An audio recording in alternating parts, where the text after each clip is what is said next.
Hello you guys, this is Rachel Kirkland here, the Modern Shaman. Thanks for joining me for a question and answer time on my YouTube channel. If you are new, I will say welcome. Thank you for being here. Make sure you subscribe and you share and you like and you comment and you connect. The best way to do that, sorry my little Bluetooth headphones are squeezing out of my ears. I have tiny ears and I have to squish them in there. Anyway, back to the point. If you would like to connect, the best way to do that is on my website. I say it every video, so you'll hear me, it's a little redundant, but it's on themodernshaman.net. Okay, so go there, find out how you can get connected, how you can sync up with me for a personal session or for some teaching material, or just connecting with our Facebook community. I also do live streaming on the Facebook app, so lots of ways to connect if you're into what we're into, which I'm assuming you kind of are if you're watching this video. Okay, here is the question for this week. It says, Rachel, how do you explain oneness to someone who doesn't understand it, especially the evil part, when people do evil to another, like rape, murder, etc.? How can I explain this part so they will better understand this oneness? How to explain oneness. Really, this is an experience. It is not something that, in my opinion, is mental. It's more from a heart space than it is a head space. And this can be difficult in discussions. And you ask, like, how do I explain it to someone? To be totally flat out honest, I don't know that you can. I know that you can share. I know that you can be as much as you can in an emanating energy of oneness, in an emanating energy of absorbency and acceptance and inclusiveness and unity, which is this energy of oneness. But if someone is trying to understand it through their headspace, through the brain and our cognition and mental scaffolding of information, I don't know that oneness can be reached as a state of understanding. It has to be experienced. It has to be felt. It has to be known in a state of being. Now, that being said, we all exist in this state. So it's nothing outside of yourself. It's nothing that needs to be processed from outside in or fed in or given out as information. It is a state of being. This heart space of oneness is a state of true being. It is your true self. It is who you and I and we truly are. It is the are, the isness.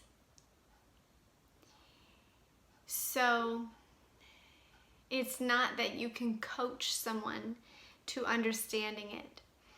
Now, your question is a little tricky because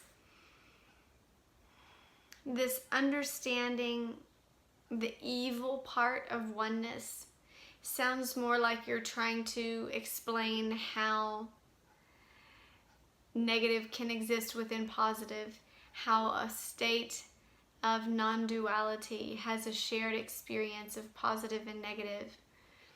Now, I could go through some examples of how I see this, and I'll share them with you, but I will tell you up front, I don't feel like this is something you can convince someone else of. When they are ready, it will arise within them. There will be a recognition and a remembrance and an alignment. And in that profound moment, it will seem like nobody told them anything. They just realized it themselves.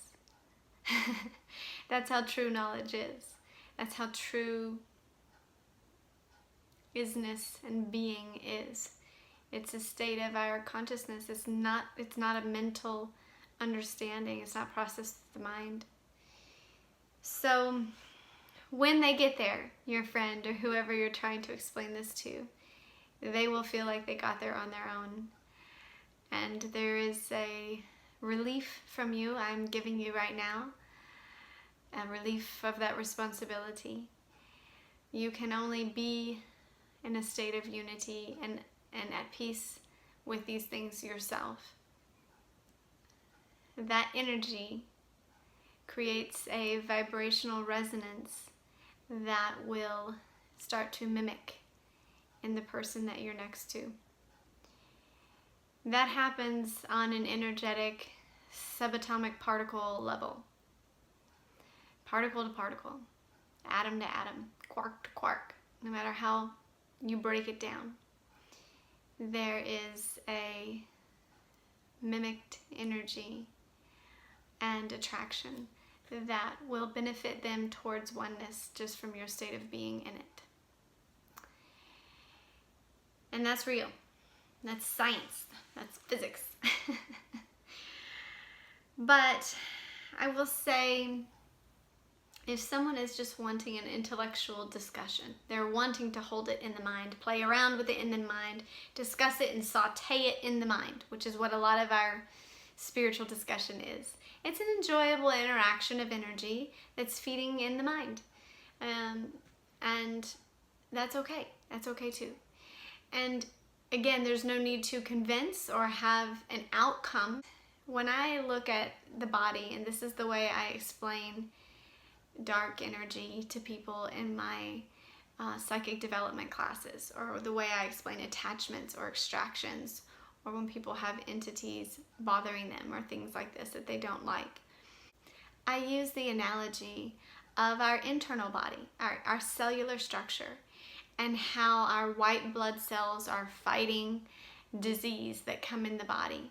Now, if you've ever looked under a microscope, or you've seen in some video on YouTube, which you can just Google, a white blood cell fighting off a cancer, or some form of disease within the body, it's pretty freaking aggressive, okay? And it's like freaky, you know what I mean? It's like eating it, and it's like, it's just like, I mean, you could turn that into like a horror movie if you had some ding, ding, music behind it, and and the colors are like flashing red, or there's a strobe light or something.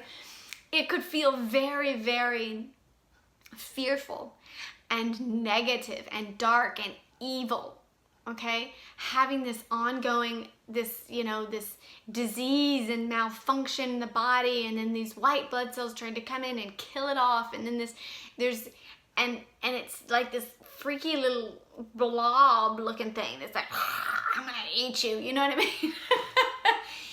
And this interaction goes on a cellular level all the time. All the time. Now, we don't view that as evil. Now, in other times, like in past lives that we've lived, they did. They thought you had an evil spirit if you had any form of disease, or they needed to bleed out the body because there was negative energy in the body. But we don't view it that way now. Now, when you come to a state of oneness, it's similar to this. It's not that those things don't exist, but we're not looking at it through the lens like a microscope, like as if we're down in the battle of the, white blood cells. We're not in it.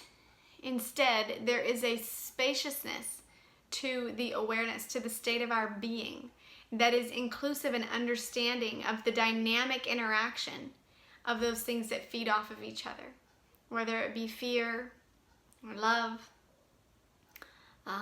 or relief, energies that come up in terms of toxic release, in terms of dysfunction. When there is dysfunction within the body, the other parts of the body try to come in and work it out on a cellular level. When there is dysfunction within the whole of our oneness, our larger body, and we all as humans do make up a larger body, humanity. We all as expressions of Source make up a larger body of Source. So if you see us just in that way as aspects of evil that may manifest in certain ways or certain actionable experiences, that there is this ongoing exchange of it without judgment. That's the thing, is we throw in our sense of judgment to it, like it shouldn't be this way or it should look like that. Within the oneness, there is a spacious energy of all things existing and having expression and having a relevant form of expression. And it has its place. Now, I'm not condoning those things. I'm just saying they exist and they have place. Okay? Just like within our smaller cellular body, these things exist and they go on. I realize that can seem like a very detached statement, and it is. It is that. But that's how I would explain it to someone. Now, I have had more personal interaction with this, and this is what happens when we have personal interaction. We pull into the microscopic view and it becomes blown up, and it's as if we're living in, a vein, and we're seeing the red blood cells fighting off the disease, and we're in the vein with it, and we're like, oh my God, and it's horrific, right? And there's blood splurting everywhere, and it's like, and it's this vulgar graphic scene, okay? When we're in that microscopic, zoomed in personal view, everything is very dramatic, okay, because we're experiencing it at that level. Now, we have the option to experience it at various levels of existence, of being, because we are connected all the way through, from micro to macro, okay, and we can zoom in and zoom out in our preference. We forget that oftentimes, and we feel like we get pulled into the microscopic perspective and living this, horror movie within the red blood cells or whatever it may be. But we do have perspective shifting that can change. And I do, just within I will say also, within my strange personal experience, when I did work with missing person cases, kidnappings, homicides, and things like this, and I would remote view into the body of the killer or the murderer or these individuals. I will say that experience was very profound for me, because I don't know if I can explain this in words, but there wasn't really an energy of evil, or what I would have associated as evil. More pain and suffering were energies present in those individuals, and in that moment they thought those acts would bring relief from their pain. And it's a distorted energy, and so that distortion can be felt in those individuals. All in all, I think it comes down to the point that this is a heart space, not a head space. The experience of being in oneness has to be experienced. It has to be felt. And in that place, it is inclusive of all other things, and has room. It's big enough. The perspective, the breath, the body is so big that all of the small dynamics that are going on, whether it's the fighting of cells on that level that look like our fighting of wars in this level, they have their place and they serve their purpose, and things continue on in that oneness of love, of overall being and presence. I hope that helps. Mwah. Love you guys. Blessings.